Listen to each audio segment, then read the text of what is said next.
And welcome to the debut of CAA First Look, the official podcast of WeAreTheCAA.com. Thanks for tuning in. I'm Bobby Broyles, along with my co-host Ashley Bolton, on this special debut edition of CAA First Look. We are very excited to get the show off the ground. Before we bring on our first interview, Ashley's going to give you a quick background on the show. CAA First Look is a new weekly podcast that will serve as a voice of the student athletes from around the league. We'll be introducing special features on CAA student athletes that will provide a glimpse into their lives both on and off the field. We will also bring in experts from time to time to answer questions ranging from how to balance school and athletic commitments to treatment of certain injuries. If you have any suggestions or would like to hear a certain topic discussed in the show, find our contact information on our site, WeAreTheCAA.com. Thanks, Ashley. Our first guest took the CAA softball world by storm last season, replacing a Hofstra softball legend and one of the top 25 student athletes in league history in Olivia Galati. All Olivia Galati did in her first season is win CAA Rookie of the Year, CAA Pitcher of the Year, tie the school record in wins in a season, and throw the first no-hitter in CAA tournament history to lead the Pride to the league title over Georgia State. We caught up with Olivia recently with the softball season now in full swing.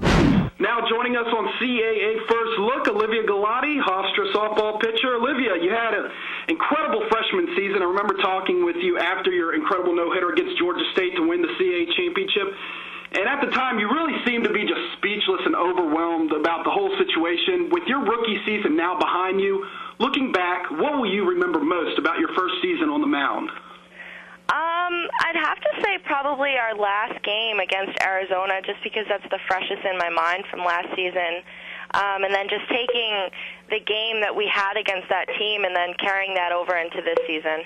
Now, Olivia, you had some big shoes to fill your first season after the departure of Olivia Galati, who was one of the greatest pitchers to ever come through the league. Do you ever speak with Kaylee? I've talked to her a few times in my life, but I haven't spoken to her recently.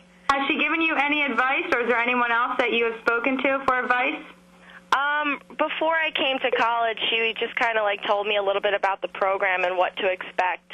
Olivia, you were one of the 50 players in the nation named to the initial watch list for the 10th Annual USA Softball National Collegiate Player of the Year Award. Do these kind of noteworthy awards put any extra pressure on you, or do they serve as more of a motivation tool? Yeah, I wouldn't say it puts extra pressure on me. I would say more so motivation.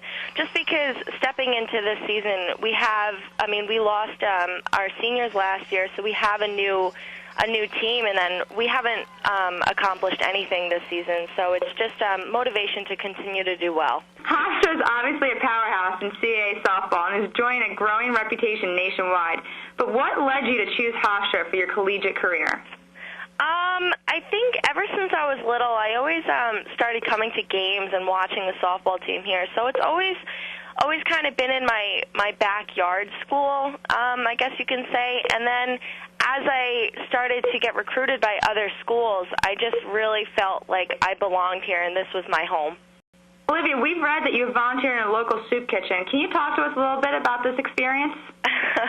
Yeah, I actually did that with my high school. I think even my junior or senior year, and it was a lot of fun just to I went to a Catholic school, so it was nice to be in the community and help out a little bit. What else do you enjoy doing in your spare time away from the diamond? I don't know. I mean, softball kind of just takes over my life, and in a good way, though. I'm actually going to be coaching a team this year with my dad, so I'm excited about that. In the summer, I'll be starting that, but I'm pretty much always on the field. Very nice. All right, Olivia, now we're going to go with some fun questions for you, a little extra inning segment. You're a Long Island native, Yankees or Mets? Yankees, definitely. Jets or Giants? I'm not a huge football fan, but I like the Giants. You like the Giants, so you're all Eli Manning and not Mark Sanchez? Yeah. Who's the biggest clown on your team? I don't actually know. I think if you asked another one of my teammates, they'd say me. But I don't know. I don't know. I might have to agree with them. I think I like to joke around a lot. Okay. All right. Well, describe Coach Edwards in one word for us. I guess compassionate with everything. Who's the Pride's biggest rival? Who do you like to go out on the mound and beat the most? Every team. All right. Okay. Yeah. Hey, one person and one thing would you like to have with you? My mom and my computer. Mom, very nice. Yeah. If you could have one superpower besides your 150-mile-per-hour fastball that you throw, what would it be? Probably say flying. Oh, very nice. Flying. Okay. Yeah. It's a full count, bottom of the seventh with the bases loaded. Your team is up by 1 and facing the best hitter in the CAA. What is the go-to pitch? Rise ball, definitely. All right, and who's going to win the league this year? Hofstra softball. All right, Olivia Galati joining us on CAA First Look. Thank you so much for your time today. Oh, thank you for having me. Again, that was Hofstra sophomore ace Olivia Galati joining us here on CAA First Look. The Pride is the unanimous pick to capture the 2011 Colonial Athletic Association softball title. Thanks for tuning in to this edition of CAA First Look. Join us next week when we will have Towson men's lacrosse senior captain Mark Ingerman. If you want to know more about the CAA and their student athletes, visit wearethecaa.com. See you next week.